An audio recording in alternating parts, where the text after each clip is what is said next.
నాకు best student card ఇచ్చారు.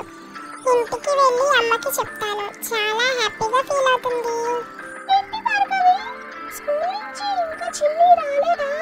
ఇంకా రాలేదు శ్రావణి, వస్తూ ఉంటుంది దారిలో. స్కూల్లో ఈరోజు ప్రోగ్రెస్ రిపోర్ట్స్ ఇస్తారని చెప్పింది. అమ్మా ఇచ్చారు ప్రోగ్రెస్ రిపోర్ట్. నేను క్లాస్ ఫస్ట్ వచ్చాను. అలాగే బెస్ట్ స్టూడెంట్ కార్డు కూడా ఇచ్చారు. నేను మంత్ లో ఒక్క డే కూడా మిస్ అవ్వకుండా స్కూల్ కి వెళ్ళాను.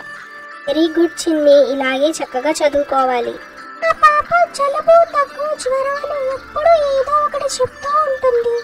పిల్లలకి మంచి ఫుడ్ ఇస్తే వాళ్ళు ఆరోగ్యంగా ఉంటారు, చక్కగా చదువుతారు. అరే ఈరోజు పిల్లలు ఆరోగ్యంగా ఉండటానికి మంచి రెసిపీ చెప్తాను. వీడియో చూస్తున్న వ్యూయర్స్ అందరికీ చిన్న రిక్వెస్ట్, మన ఛానల్ని ఇంకా సబ్స్క్రైబ్ చేయకపోతే సబ్స్క్రైబ్ చేసుకొని బెల్ ఐకాన్ని క్లిక్ చేయండి. ఈ అవిసె గింజల్ని దోరగా వేయించి ఖర్జూరం పండుతో మనం లడ్డు చేయబోతున్నాం.